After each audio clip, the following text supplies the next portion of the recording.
Good morning, ladies and gentlemen. Welcome to Talking Point. My name is Sean Michael Small, holding on for my esteemed colleague, Mr.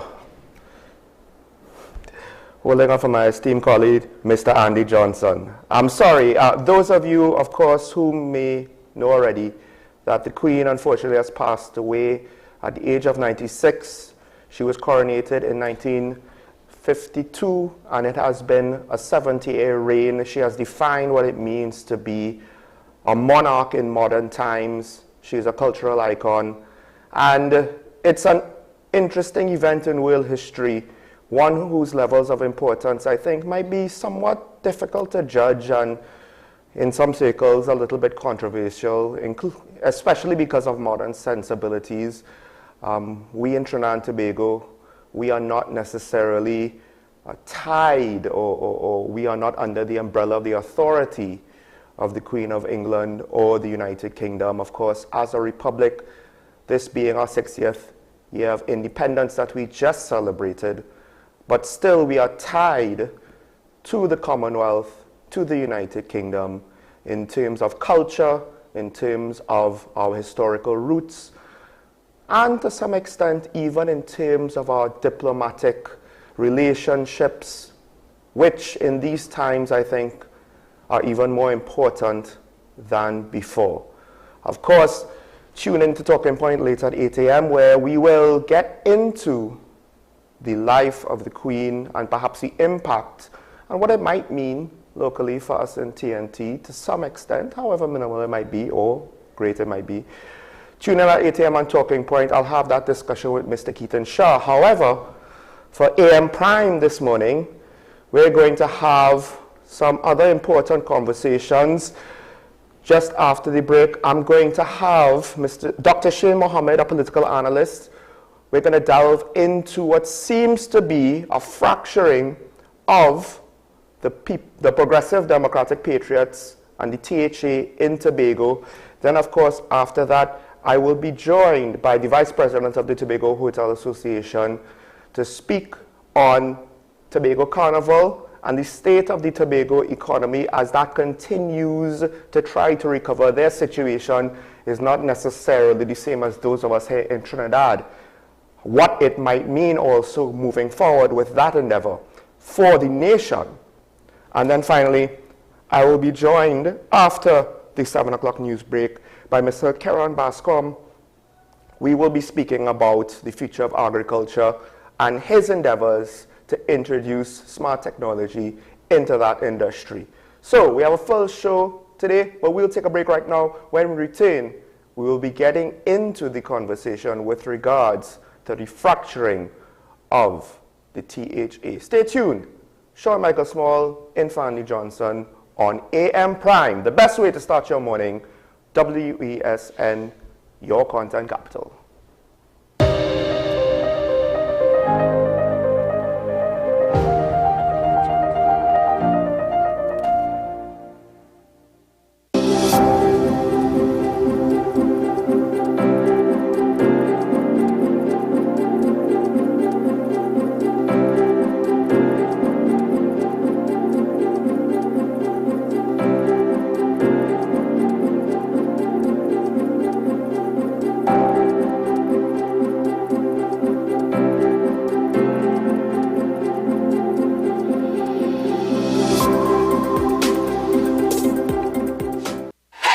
FanZone, your reliable, authentic supplier, has just gotten better. You can now visit our website www.fanzonett.com for your authentic wear and collectibles.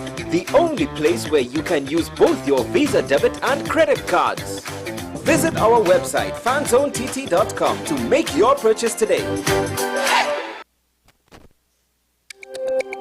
Every word, every line, every paragraph depicts a real moment in someone's life. A father, a sister, a mother, a brother. We at Newsday are dedicated to you, the people, and through independent, unwavering journalism, strive to always bring your stories to life. Because your stories are more than just words. Newsday, independent and credible. The issue, the continued rise in the price of flour and its impact on the cost of living in Trinidad and Tobago. How should we go about it? I want to ask you, what has been revealed to you about the state of vulnerability in the country because of this exercise and because of what we're going through? Is the government losing the war on the vaccine front? The discussion should revolve around the common good for the greatest number of people in Trinidad and Tobago. How do we inculcate a sense of respect and regard for people who may not be of your own political ilk or persuasion? The communities are now being used by political opportunists. So when the tables are turned, it's the same way. Okay, this has been 10 Questions. I'm Andy Johnson, and we'll see you next time.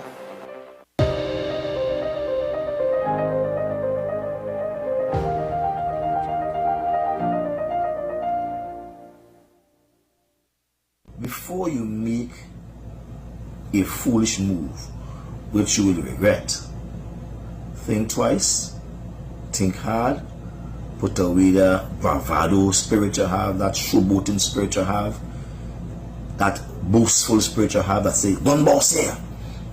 Put it away, pull yourself off that pedestal and humble yourself, and let us reason this thing out. A man is not man if you can't change him, man, and take back your words, take back your chat. So you take back your chat and humble yourself. Because you cannot threaten the political leader of a party to emasculate him and not go into a war zone. A political war zone which you will not win, but certainly which you will lose. So I want to caution you with all great advice and as a brother to humble yourself. As we say in Tobago, dig yourself, chill out, drink some cooling bush and smoke a peace pipe. Let's settle this issue. Welcome back, ladies and gentlemen. Well, that was Mr. Watson Duke. I believe that was his response to the Chief Secretary's response to his initial video and his initial claims. Interesting language he used, and I find myself almost surprised that we have reached this point in the THA and the PDP, because up until now, or up until before yesterday, whatever was going on was kept behind the scenes. And now things have unfolded very quickly publicly. So here to help me make sense of all of this very quick reversal of how their internal squabbles perhaps might be handled, we have Dr. Shay Mohammed, political analyst, who has been following this situation. Hopefully, sir, you could help me figure out what's going on, because a situation that would have been very hopeful, I think, for the people of Tobago, and maybe for some of us in Trinidad, is now making an ugly turn, I guess you could say. Well, good morning, Sean, and thank you for having me on your program this morning. I apologize for my nasal, sounding so nasal. My sinus is erect. Let me just say from the onset that the issue at hand is not a political one. The issue at hand has nothing to do with politics. The issue at hand has nothing about emasculating a political leader. What is the issue, and at the center of this problem, of this rift, is understanding the rules and regulations of the public service and public administration and public management, and how money, public funds, are dispensed, and understanding that this is a governance issue, and one by which it can make or break a government, not a political party. It could break a government, and this is I'm putting it in the context that the THA, as it is a form of government in Tobago. Yesterday, I listened to the Chief Secretary, and he outlined in great detail, very, very step-by-step detail as to how we have gotten to this point. And what it comes down to is that Mr. Duke is behaving as if the THA completely left these people stranded in New York, which happened to be a group of folk dancers, Roxborough folk dancers, whatever, right? And they are being led by former Minister and acting Prime Minister Vanilla Allen Toppin. The issue is that the persons who have traveled to New York to represent Tobago in a private capacity, not in a state-sponsored capacity, the arrangements for their accommodation, it fell through in terms of the person who had promised that they would provide the Airbnb accommodation to the group never answered the phone. And the reason why the person never answered the phone is because the person was at a party and they did not hear the phone ringing, right? What Mr. Duke is not saying to us, and which is very disingenuous of him, is that the THA went above and beyond by expending over $400,000 out of goodwill to support the very same people that he's complaining that the THA abandoned. And $400,000 for 27 persons is a lot of money. Yes. Right? $400,000 for 27 persons is way beyond goodwill. And the Honorable Chief Secretary made it very clear that, you know, he has rules and regulations to follow, and that the THA is not in the habit of handling. Well, all government agencies are not in the habit, especially ministries, are not in the habit of giving donations in the form of checks. What they do is that they give donations in the form of invoices. So, for example, you have a group of people going away, or you have someone needing a surgery, or you need a village council needs some assistance. You go to the Ministry of Culture, the Ministry of Sport, Community Development, whatever. You give them the details, and they will provide for you, they will provide an invoice, which they will give and liaise directly with the vendor, and make that arrangement between themselves and the vendor, and give that commitment. It is the very same thing that the Chief Secretary outlined that occurred in this instance. Therefore, when you listen to the Chief Secretary, he's very astute, very clear, very aware of his responsibilities and his limitations. And quite frankly, my problem with Mr. Duke has always been that Mr. Duke does not understand processes and procedures of government, and he doesn't understand how public administration works. He is very blatantly wrong in this instance.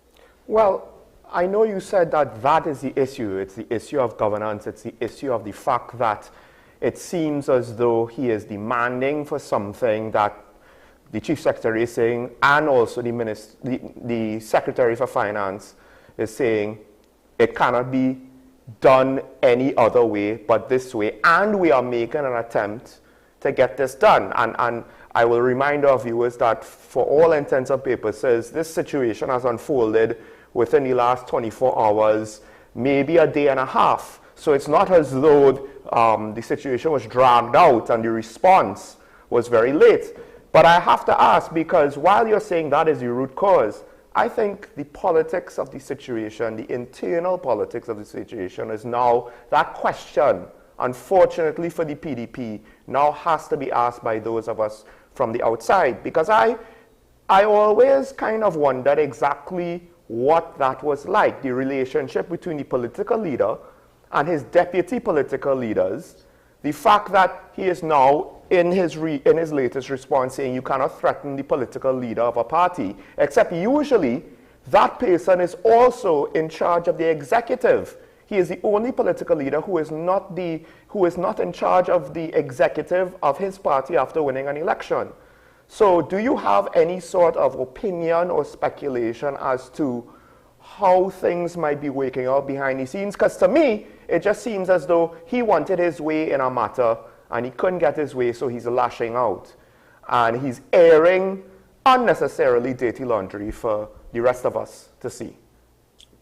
Well, the thing about it is,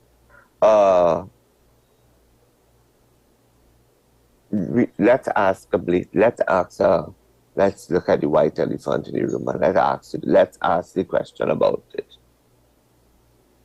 Would the PDP have been as successful as they were at the THA elections had Mr. Duke led the charge, taking into consideration that only August 2020, Mr. Duke lost the Tobago East seat in the general election. That's the first thing. Also, Mr. Duke is under criminal investigation of some sort. So therefore, in an effort, and I'm sure he would have understood this very carefully, in an effort to show a level of transparency and take responsibility and accountability for what is in the public's domain, he thought it fit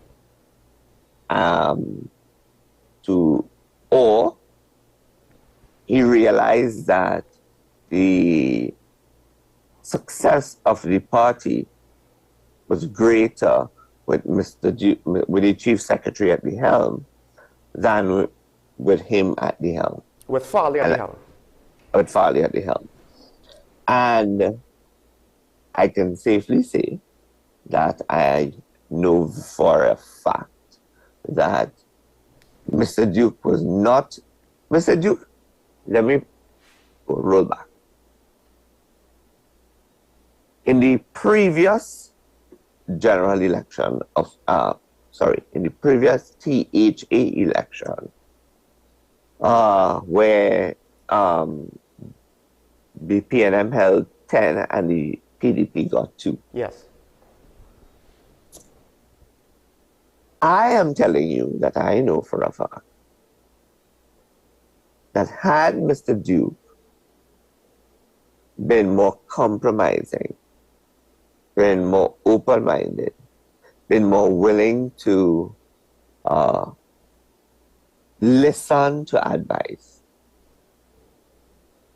the Tobago House of Assembly may have been in the THA. The THA may have been in would have not been in the PNM's hands from then. Right?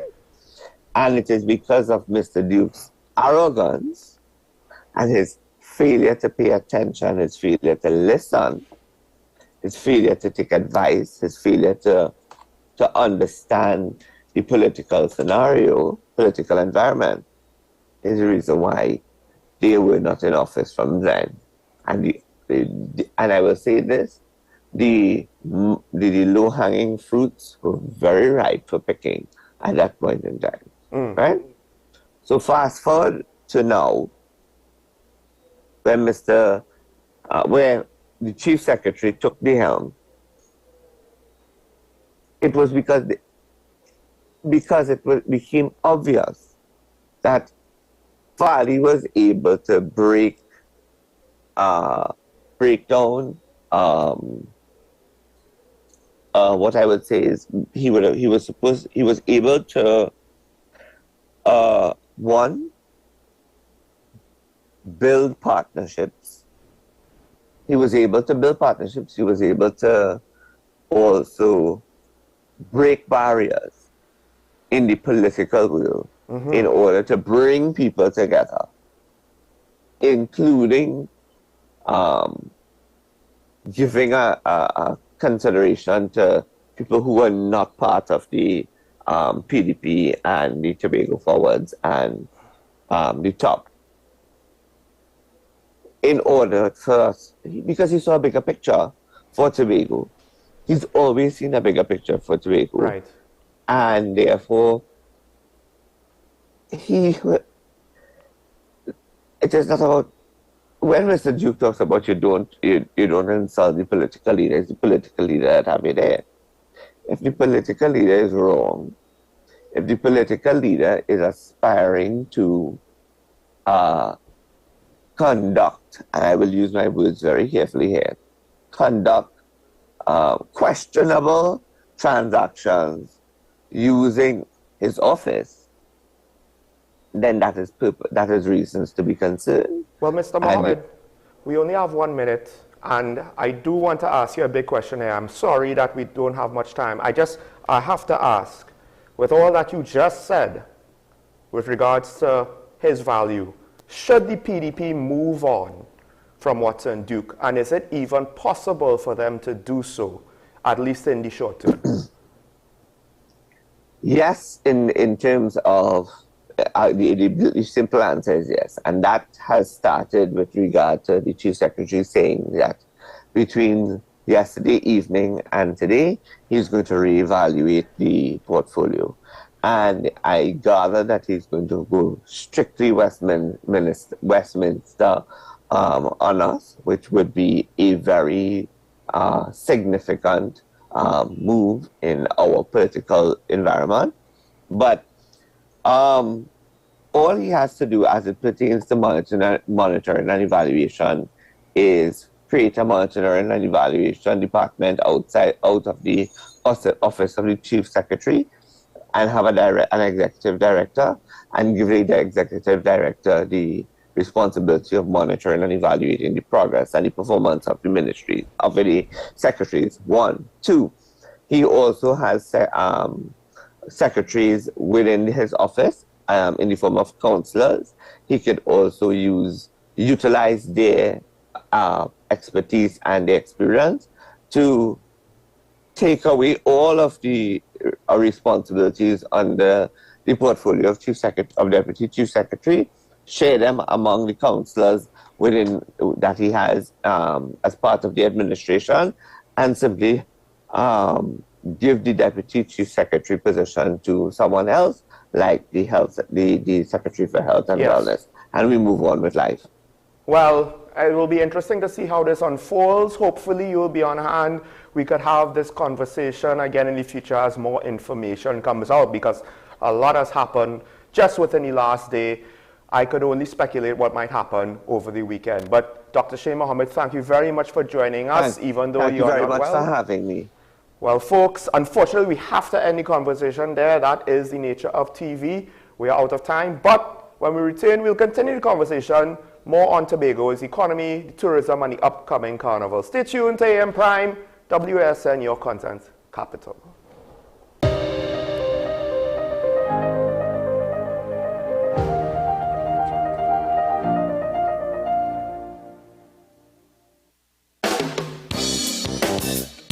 Chantwell Vibes, a musical tribute to Andre Tanker, Saturday, September 24th, 2022, Central Bank Auditorium. Showtime, 7:30 p.m. Featuring 3 Canal, Mavis John, Ataclan, Empress Ajay, Stacey Sobers, and panist Natasha Joseph. Tickets, $300. Available at Crosby's Music Center, St. James. Extra Foods, Rima, Grand Bazaar, and Endeavour. Online at Island E-Tickets. Committee members at 678-2843 or 482-3111. Central Bank box office on the day of the event. Mart's Liquor Palace, Diego Martin Main Road, La Puerta. A musical tribute to Andre Tanker. Saturday, September 24th, 2022. Central Bank Auditorium. Showtime, 7:30 p.m.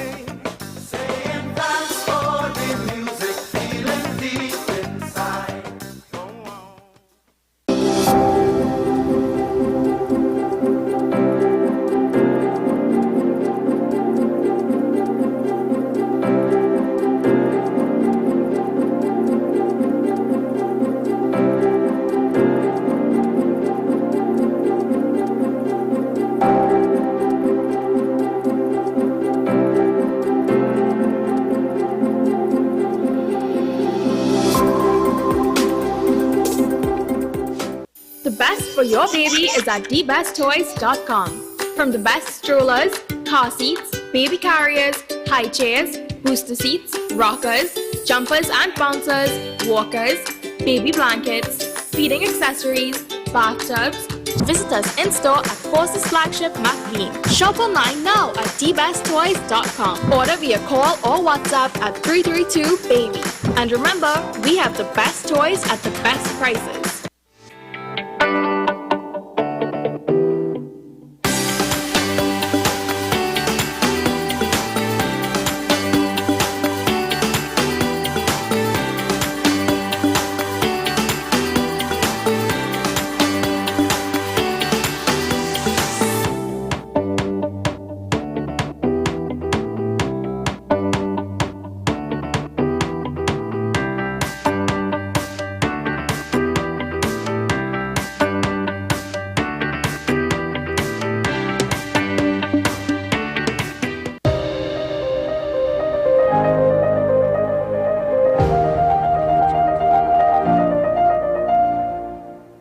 Welcome back to AM Prime, ladies and gentlemen, on this Friday morning. It's the end of the weekend, and now is the time that we'll just take a quick look at our weekly COVID update.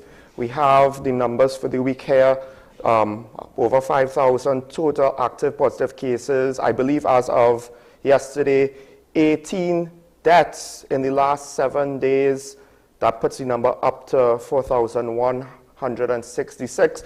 We are not necessarily at the same rate that we were when things were bad, but unfortunately that number is still ticking up. And of course, 1,473 cases reported within the last week. We do have to ask, to what extent is any correlation between any large gatherings of people and some of these figures? Now, moving on, we do have our Newsday poll where we have the question, what are your views on the Paria drowning inquiry chairman begging for basic resources such as pens and paper so that the commission can do its job? And of course, the public has spoken. The first answer is, what were they doing all this time? That answer I could actually appreciate. At the very least, if this was an issue, maybe he should have said this earlier. Maybe he didn't want to do that in hopes of not angering the government, hoping that things get done on time. The second answer we have here, it's an insult and blatant disrespect to the families of those men. This is not a joke and should not be taken lightly. Those men were murdered. Well, I don't know if I could agree without a proper investigation on the end part of that statement, but I agree wholeheartedly with the insult and blatant disrespect, and I don't fault the responder for his stance, given the way that disrespect implies unfortunate, greater negative things. The third answer we have here, this was one of the worst tragedies that happened so many months ago, and the family are anxiously awaiting some form of justification, and now there isn't any pen nor paper to write the report. This is called incompetence in the highest level. Just gentle families are still hurting and grieving. What else could be said? And finally, the last answer, that is the norm under PNM. However, Trinidad people want to split votes all over and make PNM stay in power, so continue crying. Just now, your grandchildren will remain crying for basic things too. Whereas we try to take a bipartisan, equal opportunity critic approach here on WESN, I cannot necessarily fault people for having such a negative view on the government on this matter, and hopefully the response Well, I must admit, I'm not entirely sure what the government could do now to rectify this situation fully. But it has to be rectified because this commission inquiry has to be undertaken. So now we have with us, as promised, the Vice President of the Tobago Hotel Association, Mrs. Caroline Birchwood James, via telephone. Good morning, ma'am. Good morning. Can you hear me? Hello? Hi, hello. You're live on AM Prime. Sean Michael Small here. Thank you for being able to join us. You, but very faintly. Okay, I'm sure if we could sort that out. How is the volume levels now? Hello? Hello, can you hear me better now? Yes, a little better, a little. Okay. Well, Mrs. Birchwood James, thank you for joining us. And I do have to ask, my family is in tourism in Tobago and has been I know, your father rings me all the time. Of course, and you know, so I know some of what's going on, but I always like to have this discussion with people who are actually there having to deal with it and live it so that the population could hear it firsthand and not just secondhand from me. So first of all, just with regards to a general update, what is Tobago hotels going through right now? Are things getting better? Are facilities being slowly but surely built back up? I'm catching you in and out, but yes, things are much better. They've been very good for the July, August, and we seem to be having a momentum leading up to the carnival in October. Well, you said that, or I believe your association anticipates 95% of rooms to be... 60, at this point, we are about 60%. So when you say 60%, you're 60% full of total available rooms, or that is for the carnival. For the carnival. Just 1 minute. Let me see. Hello. Yes, you're still here. Yeah. We are 60% for the carnival. With bookings right now? Yes, with bookings right now. It all depends. Listen. It's easy for us to get it to 100%. It all depends on our air and sea bridge, exactly how much transport we have there. Well, we do have the demand for people to come, but the supply of getting people across will be the challenge. Well, so the boat is already, they've already put out their schedule for October, so we are going to see what's happening, and we are still...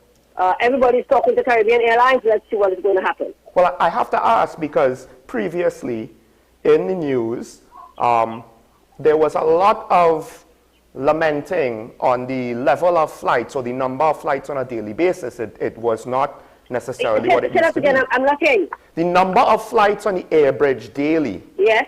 Has that been improved? Has that been increased? Well, slightly. Well, slightly. You see, let me say this. In everything, you have to be researched. And no research was done to find out, has ever been done, to find out what is the demand, especially in the peak season, for people who want to come to Tobago. We do not know, really.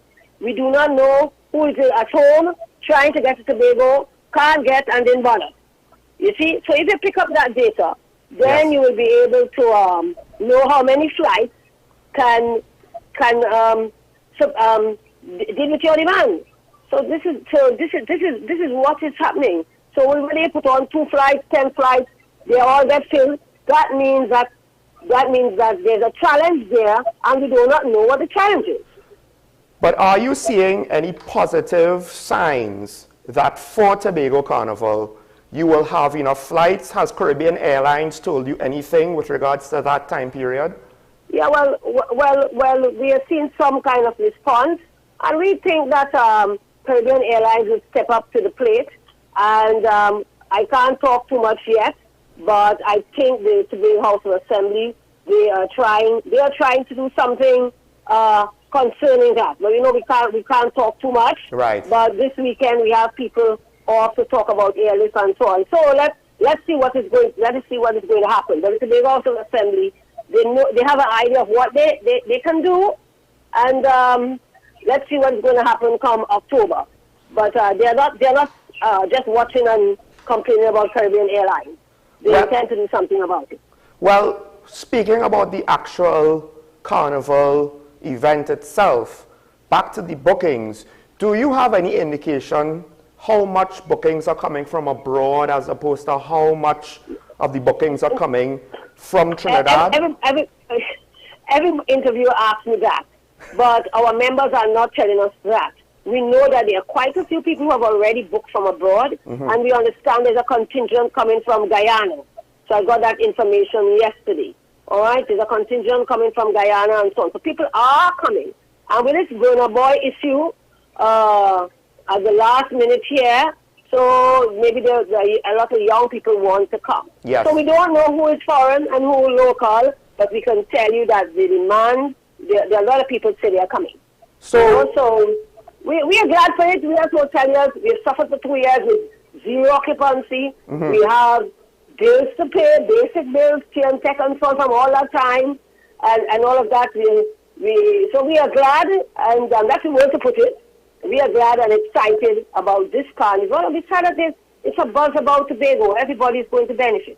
Will hotels be able, because I know some hotels have been operating with reduced staff as they're trying to catch themselves. It's not something that everybody wanted to do. You have to say that again. Will the hotels be able to rehire all the people that they had to let go over the pandemic? Because I know not everybody has been rehired yet.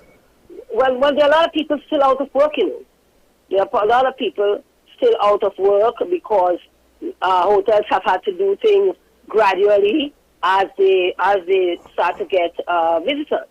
So there are people here. There are people here who they can employ, and there are also people in Trinidad who they can employ as well. So I don't think it's a problem. You know, we do have the staff, and we can get staff from Trinidad if we have a problem as far as our workers are concerned. Do you have any hope that after October, the hotels would be able to reach back to the level of operation that they had before COVID, or is there still going to be work to do after October?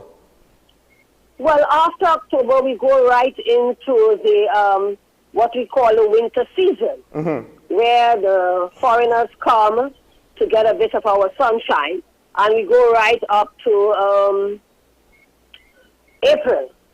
So we are hoping that with good marketing, our British Airways flight is doing very well.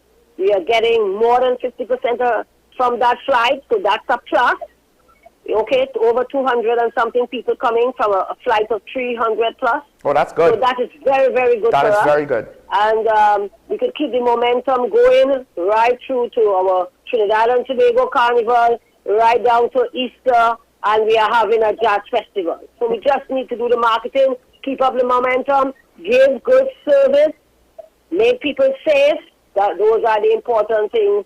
But I think that we can do very well between now and May. Well, I have to ask, because I don't know, who is doing the marketing? Because in the past, I don't think much was done by the government. Right. You know, I'm hearing part of what you're saying, but I've heard that. The marketing for Tobago is done by TTAL. That is the Tobago Tourism Authority. Okay, the agency limited, Tobago Tourism Agency Limited, and it's the chairman is Alicia Edwards. And do you think that Tobago is getting a level of marketing that it needs finally? You have to repeat that. Is Tobago finally getting the level of marketing that it always needed? Is it enough now? No, I will not say that at all. I would not say that. What you're having is a momentum from the post-pandemic to the Tobago Carnival and so on. But we are not getting the marketing exposure that we are supposed to get. It's all about not only the marketing, it's about the spend.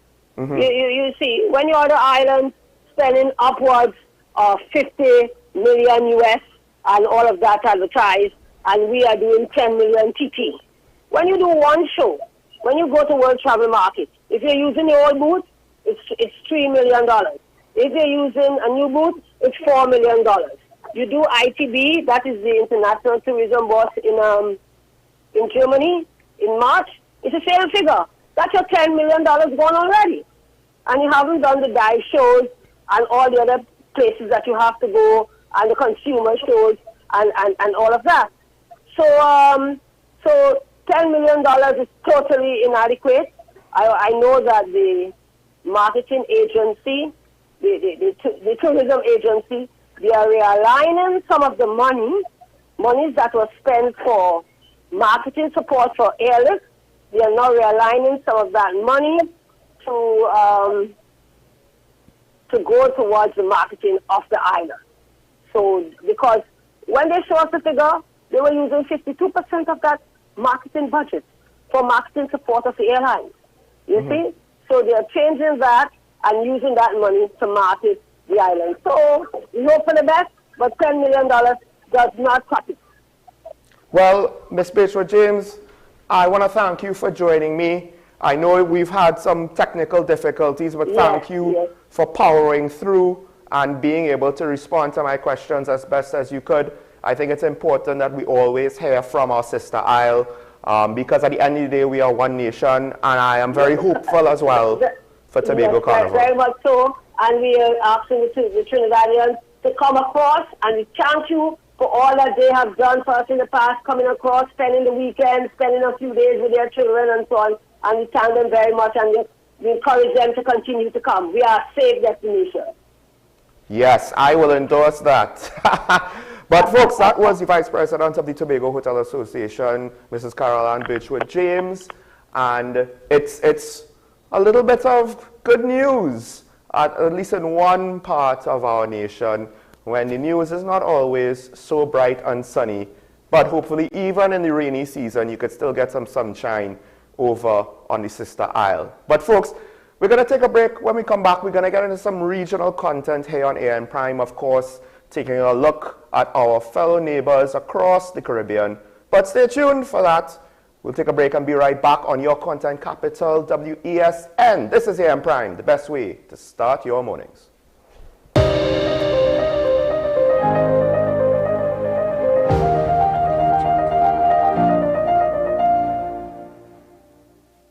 The Guide family has been serving TNT for over 80 years.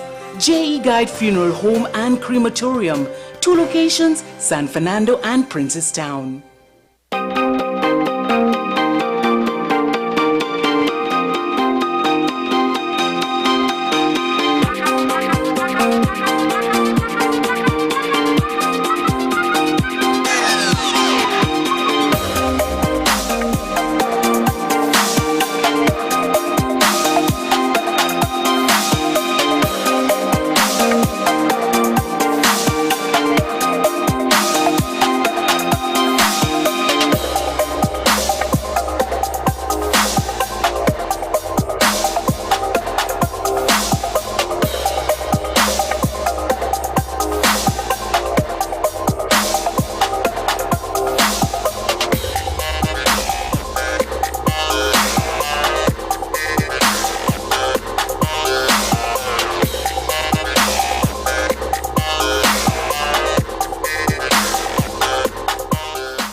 With society plagued by a host of issues, with debates surrounding our urgent concerns falling short, with questions of our future not always being answered, the conversation continues.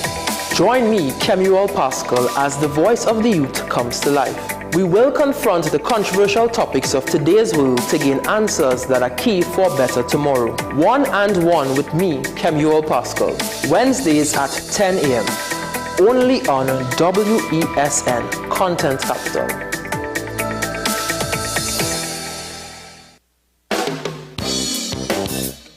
Chantwell Vibes, a musical tribute to Andre Tanker, Saturday, September 24th, 2022, Central Bank Auditorium. Showtime, 7:30 p.m. Featuring 3 Canal, Mavis John, Ataclan, Empress Ajay, Stacy Sobers, and panist Natasha Joseph. Tickets $300. Available at Crosby's Music Center, St. James, Extra Foods, Rima, Grand Bazaar, and Endeavour. Online at Island E-Tickets. Committee members at 678-2843 or 482-3111. Central Bank box office on the day of the event. Mart's Liquor Palace, Diego Martin Main Road, La Puerta. A musical tribute to Andre Tanker. Saturday, September 24th, 2022. Central Bank Auditorium. Showtime, 7:30 p.m.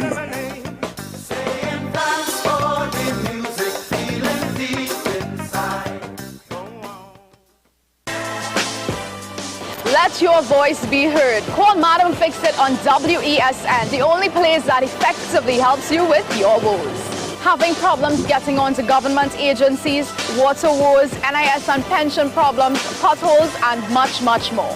Call me, Madam Fix It, every Monday, Wednesday, and Friday, right here on WESN. Let me fix it for you. Is it politics? What is it? Is it that nobody cares about sports? The kind of support that sport used to get in the past is no longer here. The thing is, taking a knee doesn't mean that that's the only thing you're doing on it. Right. Taking a knee along with other stuff. Samantha, what are you looking forward to when you return home to Trinidad and Tobago after winning the title? Thank you very much for speaking it into existence. Is there no pressure on Nicholas Paul? It makes me more motivated to work hard and to go out there and rep the white and black. Why are we sending a team to the Winter Olympics? There are a number of Trinbagonians who are in the diaspora and have grown up in winter sport. It's an opportunity that the Trinidad and Tobago Olympic Committee will not close the door. I also believe in the players that we have. Once you can motivate the players, you can get the best out of them.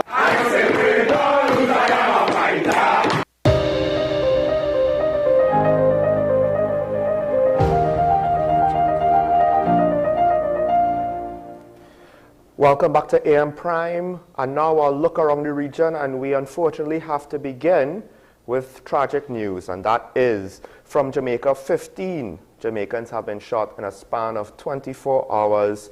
Here's more on that from Television Jamaica. The National Security Minister, in the meantime, has addressed the spate of mass shootings across Jamaica. In the last 24 hours alone, 15 people have been shot in 3 separate incidents in Westmoreland, St. Andrew, and Kingston. In each of those attacks, at least 3 people were shot.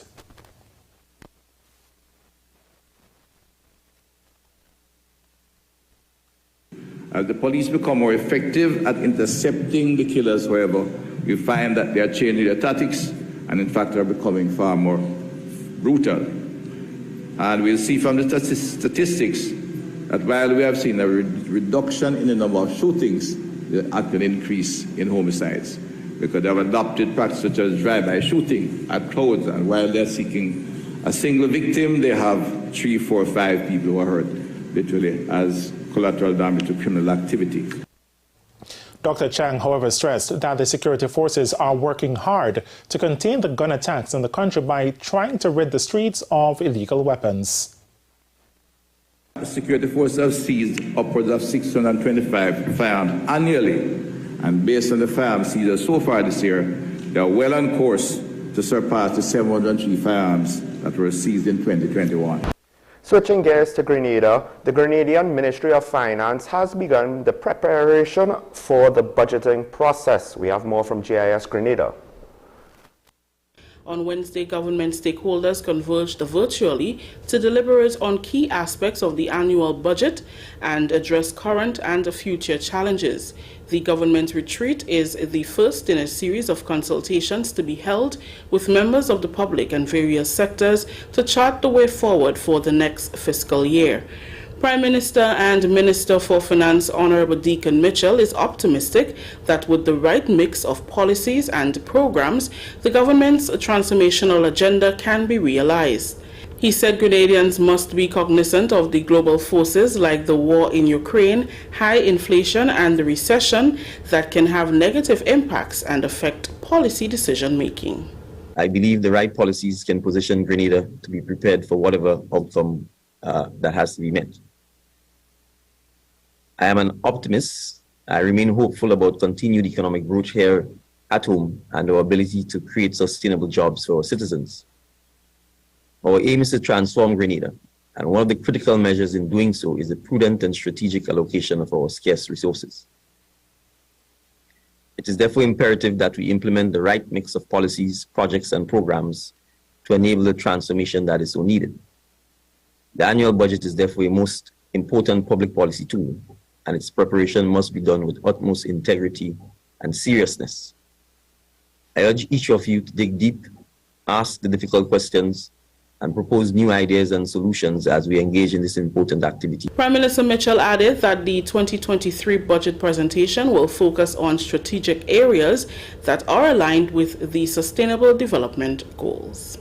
Strengthening our healthcare access, bolstering education and training, building resilient infrastructure, expanding the productive and service sectors, particularly agriculture, agribusiness, tourism, manufacturing, and diversifying the economic base, including building out the blue, green, and yellow economies, accelerating digital transformation, accelerating renewable energy transition, social protection and empowerment of all citizens.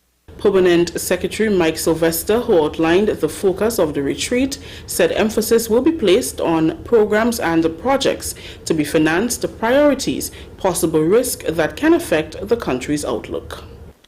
Well, folks, now we will break for WESN's News on the Hour, but stay tuned. We'll return with more AM Prime after the news break. Sean Michael Small and Fanny Johnson, this is your Content Capital, folks, WESN.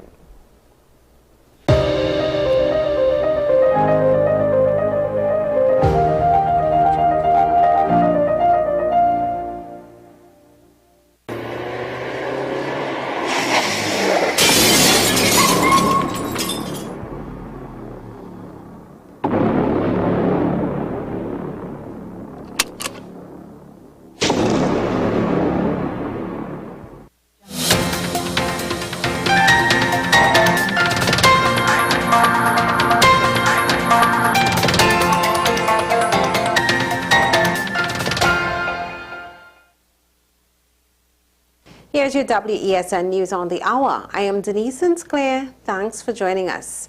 Here are the headlines. Queen Elizabeth II, UK's longest-serving monarch, has passed away. THA Chief Secretary says Duke's statements were unfortunate and his position will now be reviewed. Tobago occupancy rate for Carnival already at 60%. And Trinidad and Tobago lacks level of discipline as it relates to industrial relations. We begin with some international breaking news. The Queen of England has passed away. The palace made the announcement on Thursday afternoon, following an announcement made on Thursday morning that the Queen's health had declined. According to a BBC report, Queen Elizabeth II, the UK's longest-serving monarch, died at Balmoral at the age of 96 after reigning for 70 years. Her family gathered at her Scottish estate after concerns grew about her health earlier on Thursday. The Queen came to the throne in 1952. With her death, her eldest son, Charles, the former Prince of Wales, will lead the country in mourning as the new king and head of state for 14 Commonwealth realms. On to some other news now. THA Chief Secretary Fali Augustine has announced he would be reviewing the responsibilities of Deputy Chief Secretary Watson Duke following his video release on Wednesday night. It cannot be that a Deputy Chief Secretary will mount a public platform and will moot points that really and truly goes against the very facts of the matter. And I cannot attest to what motivated this. And in fact, I don't even care to theorize about what motivated this. But one thing I know for sure is that so long as I'm here as Chief Secretary, there is one Chief Secretary in this space, one leader in this space, there is one team in this space, and we move as a team, and we will be taking decisions in accordance with what the law says. Full stop. A decision is expected to also be made on the responsibilities of Mr. Duke before the weekend. Immediately post this press briefing, a review of the DCS's portfolio and the assignments or the areas assigned to him will be done, and I assure you before the end of the weekend you will get some press release indicating what the decision is insofar as treating with the unfortunate and the ill-advised briefing. In some more news out of Tobago now, the Vice President of Tobago Hotels and Tourism Association, Carol Ann Birchwood James, says the hotel's occupancy ahead of October's carnival is already at 60%. She explained that once there is a reliable mode of transportation, there will be a good occupancy rate. Tobago Carnival is scheduled to take place from October 28th. Once it's good, I see that the Sea Bridge, they have already put out their schedule for October. Once we have a reliable and enough transport between the islands, air and sea, we are going to have good occupancy. That's the only thing that's keeping us back. But at this stage, we are at 60% and climbing, and some people have 100% already. An industrial relations consultant, Stephen Thomas, says that the society lacks a level of discipline when it comes to industrial relations. He was speaking on WESN's AM Prime, where he weighed in on Tutor's Day of Rest and Reflection on Monday. The truth is, we have to admit, because we talk about runaway crime rate and all of that, the truth is we have to admit the society lacks in significant ways a level of discipline that is indispensable to us organizing ourselves to move forward. So that what happened on Monday is not to be looked at as an isolated incident. But what is significant about it, from my perspective, is the fact that we have just looked at children being deprived for the past 2 years from face-to-face schooling. Well, that was News to the Hour on WESN. I am Denise Sinclair. Thanks for watching.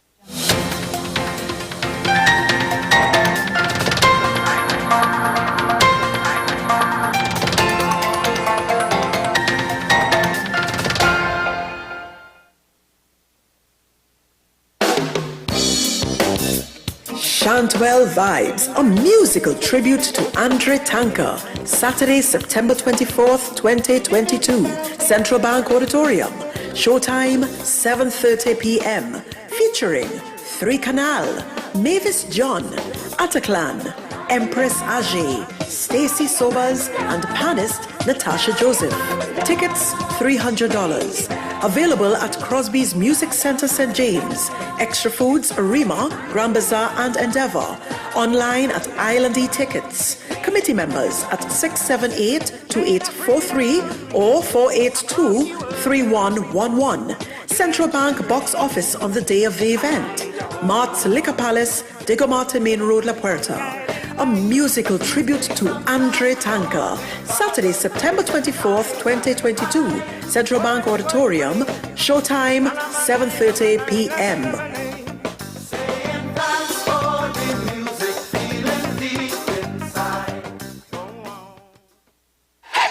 FanZone, your reliable, authentic supplier, has just gotten better. You can now visit our website www.fanzonett.com for your authentic wear and collectibles. The only place where you can use both your Visa debit and credit cards. Visit our website fanzonett.com to make your purchase today.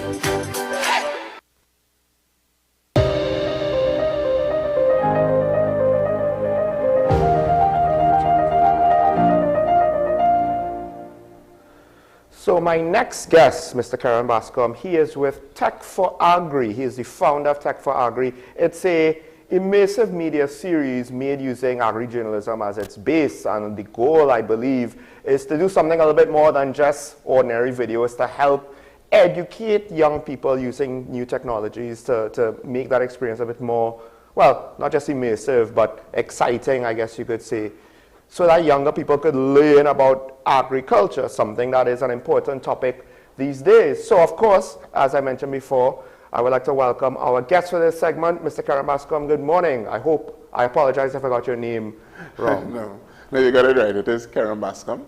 I'm the creator of Tech for Agri. It's a social enterprise, actually, that uses media, journalism, and communications to support the agriculture sector. So we have services in article writing, blogging, social reporting, social media consultancy, mobile video production, among other things. Okay, so to try to explain, because this seems as though a concept that we don't necessarily see every day. Is the end goal to try to get young people involved in journalism or agriculture, or both? Well, both. So we are leading the way. We are agri-journalists. We are registered with the International Federation of Agri-Journalists based in Canada. And it's a thriving profession that you can go to school for everywhere else except in the Caribbean. But we were able to, through our travels and other international experiences, be able to build this skill. And so what we're doing is we have created Tech for Agri 360, which is an immersive media series that uses 360-degree video and our agri-journalism skills as a base to create unique and learning visual content. Right, so the aim is to run this content along the school curriculum to provide an avenue for our youth. It doesn't matter what the education sector may be suffering at this point in time. However, we are saying we can create a stable resource. So whether the children are at school, whether they are at home, it doesn't matter where they are. We are giving them the opportunity to go outside, inside. Right, so that's the whole point of the 360 camera experience. You could literally just, well, the video could show you a 360 view of the fields of the surrounding. You could get a little bit more than just a TV screen or a device screen. Yes, you could get a little bit digital more. video, the traditional digital video that we have now. And what we're saying is that we are gamifying some elements. We are simplifying some elements of the content in the curriculum, so that teachers can utilize this tool as a way to summarize classes or lesson plans or for homework or assignments. And when we've taken this out to different schools and so forth, like Tunapuna Boys RC, we found that the teachers liked it, parents liked it as well. So our content now becomes a family thing, even though we are targeting our youth. Well, I might want to just go a little bit in a different direction, because agriculture, in TNT, it seems as though everybody wants to be a lawyer, a doctor, something like that, do business, go in the corporate world. And things like trades and agriculture kind of got reduced in importance, or at least in our perception. Now that you have this initiative, is it that you are paving the way to maybe reintroduce it to the younger generations? Or is it that we are already seeing an increased improvement in the perception, and you're now, because of that, able to get more traction with this project? Well, I would definitely say there's increased, better perception of agriculture now. A lot of people are coming back into it. A lot of the people who I actually went to school with, who left the sector, are coming back. So that's a positive. But we realized long ago when we started Tech for Agri as a blog in 2011. And this was because we clearly saw that in Trinidad and Tobago, our agri sector has severe issues, chronic issues that repeat themselves. So instead of saying we have a food security issue every year for the last 20 years, we realized 10 years ago that there's an information problem. And that a lot of people who are staying in the sector, there are many people in the agri sector, we don't need to reintroduce, we need to introduce those agri people to our other citizens and our young people, because these are the people who have been pushing and leading the way with their passion to build their small businesses to wherever they have gotten at this stage. So for example, at that agri forum, I saw the majority of people I saw many people since I started 10 years ago, and others who started afterwards and so forth, and so forth. So that's the reality of things. The sector is there and thriving. It's just how it's presented, and that's why we do agri-journalism. So now, you mentioned that you were in Tunapuna Boys. I want to ask, this program, the technology, the series, how many schools have you reached, and to what extent are you looking to reach out to the various schools? How far you think you could get maybe within the short term, I assume long term you're hoping to get as many schools as possible. Yes. But are there any difficulties along the way? Well, in the short term, we are targeting 25 schools who we engage with our preliminary actions for marketing and testing the product, but also schools and parents who came to us during the Agri Forum. In the long run, we are partnered with the Caribbean Media Corporation and, as I mentioned, the International Federation of Agri-Journalists, among other partners, to say take this to other islands. For example, in Grenada, we'll be working with science-based initiatives. And so we have a long-term strategy to create a platform for 360 content, 360 and virtual reality content. That's two different types of content, but it's accessible with the same headset. And we are saying we want to bring this to other islands and to create a whole new form of entertainment. Immersive is a part of today's age of technology, Web 3.0 technology, which is things like drone and AI and things like that. So we are saying we are leading the way to create an immersive space for the Caribbean region. And we have our partners on board in the long run for that purpose. And as we say here, in the challenges we've had in launching the project, of course, was getting the support. Almost all of our supporters for this project were based outside of Trinidad, and those who are Trinidadians spent considerable time away from Trinidad. So nothing necessarily Ministry of Education and or Agriculture? Unfortunately, no. You've reached out? They actually, one of our partners, the Helping Children Grow Foundation, was already in contact with the Ministry of Education to get approvals for her agri-education program, the principal, Ms. Karen Lucian. And so it just so happened that that's why she supported our project. And we already did our sample, which you will see in a moment, at her farm, her school's farm. The ministry officials were there. They came there. They see the project. They know the project. And then our very own Prime Minister saw the project at the Agri Forum. And it was, so we're just here like, okay, we're waiting. The Ministry of Agriculture knows us, and they allowed us to have a spot at the forum. And that's because we're leading the way in this technology. Well, I will refrain my comment on the politics of the matter, right? Lest I get you caught up in the fire. I will say this, though. We do have to appreciate that there are a lot of needs. So now, of course, what we're really criticizing as the public is how the government prioritizes those needs. Agriculture, we think it's important. A lot of people think it's important. But now, unfortunately, we have to see exactly to what extent the government, but even the voters, the public, pushes that sector as well. So I see that you have now, you have a little bit of demonstration. I just want to ask, is this the video? Oh, no. What I wanted to show to you was what it looks like primarily with the headset. With the headset, of course. So yes. Let me see if I get this in the right, okay. Yeah, you'll be, maybe trying to get it. Yeah, there we go. This camera, yeah. There we go, all right. So what it is that you can't view the content without the headset. So I know that some people, so for example, like myself, wear glasses, and that might be a bit of a challenge. You may not want to wear the glasses. Some people are just, they prefer not to utilize the glasses, but we are saying you can, use it in different ways. And here we are, let me just pop this in for you. And our product, this product is entirely recyclable. Hope you don't mind a little volume in the background because we do have some audio prompts, but we will focus on more visual prompts. All right, so once I set it in there. Right. Okay, yes. So it's made to take a phone, a mobile device like a phone. That's the idea. Yeah. So it reminds you like those little viewfinders. Yes. When I was picture this. Right. But now we are updating. You're putting the phone in it, and this is an important aspect because we are digital stewards.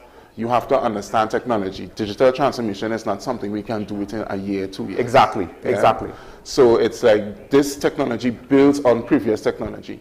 Other technology is the same. Think about it. A Discman, a Walkman, even an iPod, all of these technologies is the same kind of design. Yeah. Portable music. Portable. So now. Right. So here it's compact, packable. So what you do is, if you could stand a bit. Sure, just watch the mic cord. Oh, yeah. Sure, no problem. You put it to your face. Yeah. And then you once you have it to your face, you look in all directions. So look around, look left, right. Ladies and gentlemen. Turn as much as you can because you can look in all directions. You can look up and down as well. You can look diagonally.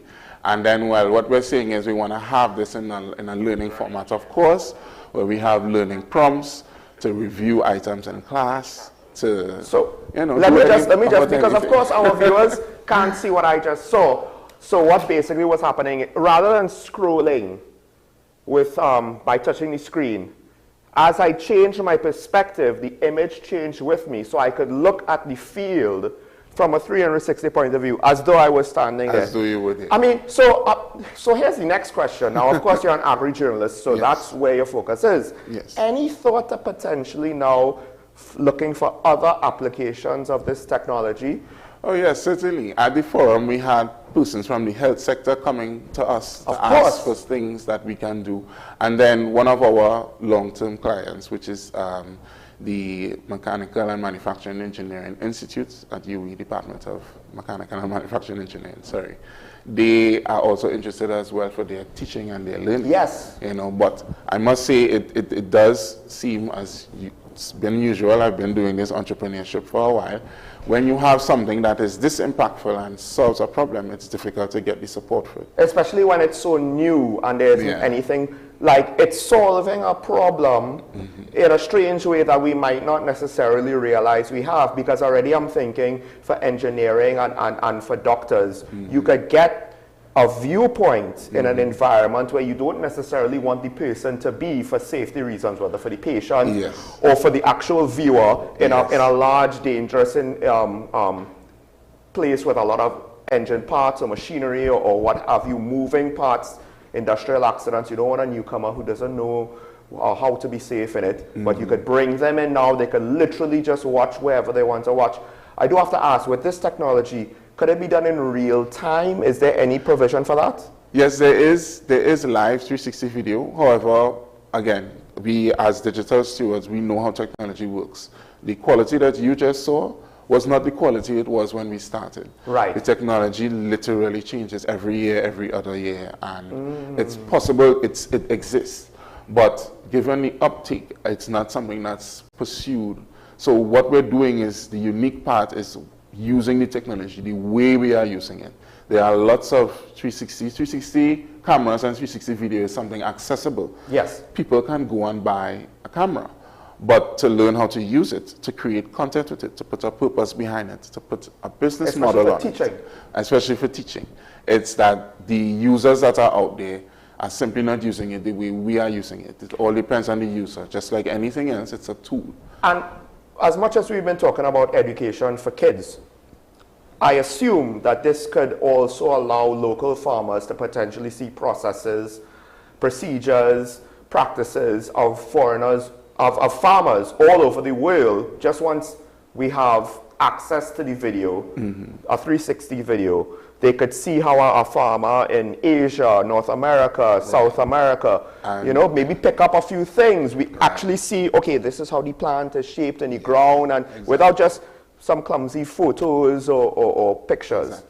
That's the thing. It's easy to use. Anyone can use it because it's just pick up and go, and it's sensible. Everyone has a mobile device. Our country, our region has extremely high mobile penetration and internet penetration.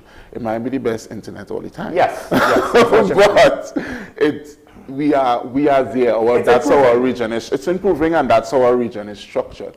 Well, so, I think we are almost out of time, but I do want to ask, of course, we're looking at the actual viewing glasses itself. You know, it's designed to take your phone, so already a lot of the electronic parts of the situation is well, yeah. You already have the most expensive part. Yeah. And it might look very humble with its cardboard and its plastic. Like, how expensive are these individual units? So we do $225 for a 3-month subscription, and then we have, I think it's $275, sorry, for a 6-month subscription.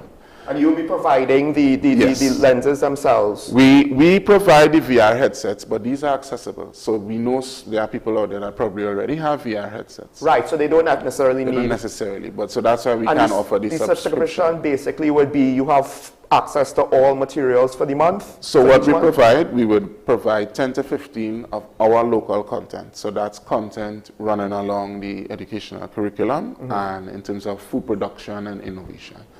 And that's what we are providing directly. And then we will also provide access to any 360 VR content. So there's a section where you kind of need to tell us, what do you want to learn about? Right. What do you want to So you're not limiting not just effort to agriculture? No, it's not. We are Right. saying, when we even started, yes, we want to be in agriculture and we wanted to push it.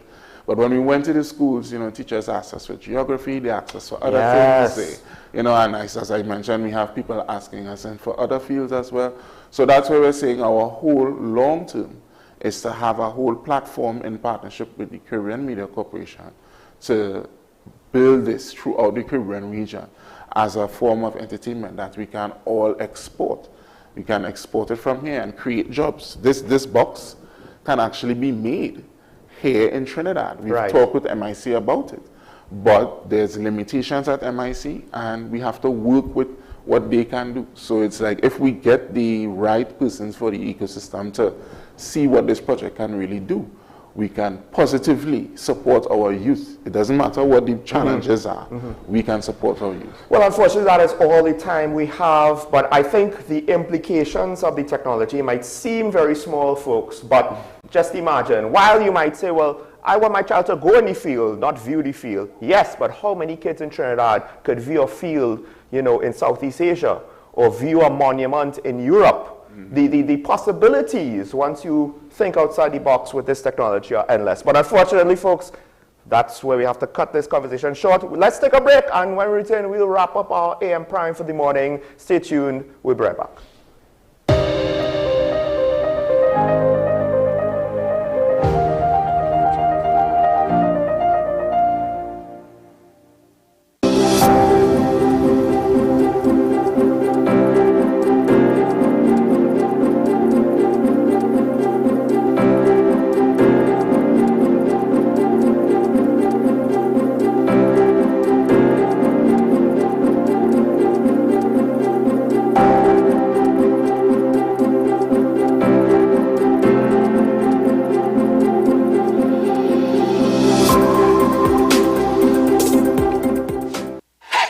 FanZone, your reliable, authentic supplier, has just gotten better. You can now visit our website www.fanzonett.com for your authentic wear and collectibles. The only place where you can use both your Visa debit and credit cards.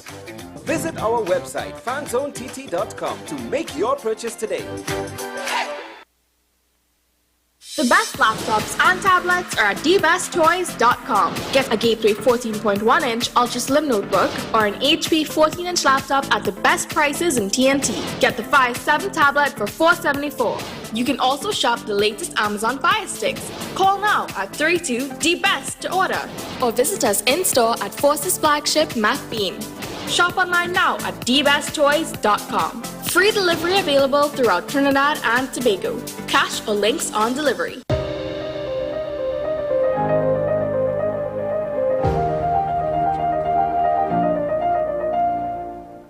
Welcome back to AM Prime, ladies and gentlemen, and this is where we will close out the show. I would like to thank all of our guests this morning, Dr. Mohammed, Mrs. Birchwood James, and of course, in the last segment, Mr. Bascom. Now, in this, well, I'm not too sure how to say unfortunate time, the Queen, and when you say the Queen, we know who we mean, a cultural icon, someone of great stature around the world. She has passed away. We as a Commonwealth nation, as a former colony, and as a place where the Queen has visited a few times, we wanted to remember one of those visits back in 1966 in remembrance of the life of Queen Elizabeth II. Today's Watch This would focus on her visit to Trinidad in the year 1966. Enjoy. Across the Atlantic to Port of Spain, brilliantly touched by the sun and colour of the West Indies, came a reminder of Westminster. Her Majesty had come to open the Parliament of Trinidad and Tobago. There to receive her were the President of the Senate, and after him the Speaker of the House of Representatives. For here at Port of Spain is a legislature on the Westminster model. Awaiting the monarch were the representatives of the upper and lower houses, whom the Queen now bade resume their seats. The royal speech from the throne outlined, just as it does on such occasions in the mother of parliaments, the legislation contemplated in the new session. The Duke was uniformed as Colonel-in-Chief of the Trinidad and Tobago Regiment. After the ceremony, thousands outside had the chance to see and cheer the Queen and her consort. The island's dignitaries and their wives were invited to meet the royal visitors at Governor General's house, an engagement at which the privileged appeared in some very high-class chapeau.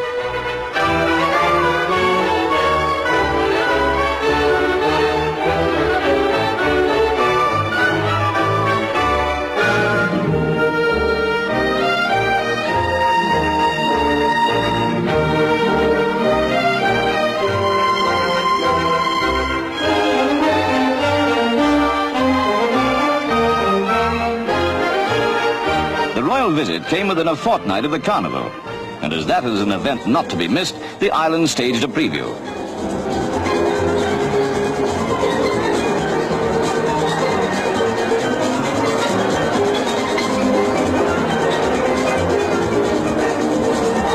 Certainly, as far as genuine carnival spirit goes, the people of Trinidad have nothing to learn from the Mediterranean countries.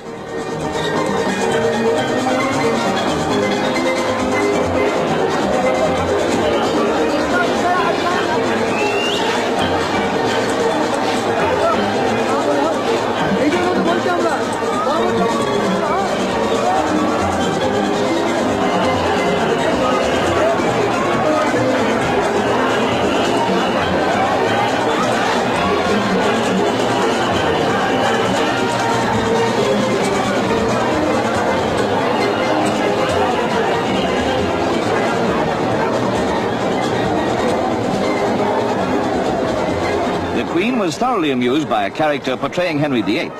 Bluff King Hal was probably in search of something really colorful in the way of a new wife.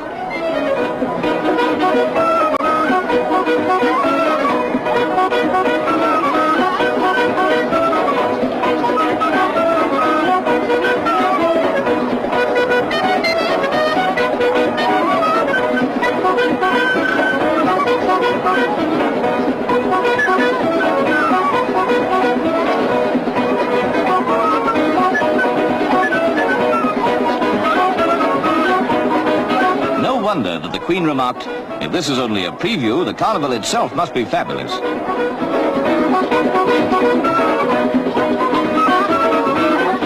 The Queen and Duke left Trinidad by way of San Fernando. Driving through the town in an open car, they were cheered to the echo by more than 100,000 onlookers. Such demonstrations, often spontaneous, prove with what affection the monarch is held by people thousands of miles from Britain. As lightning in a twilight hour, they show in vivid focus the intangible but very strong relationship between Crown and Commonwealth.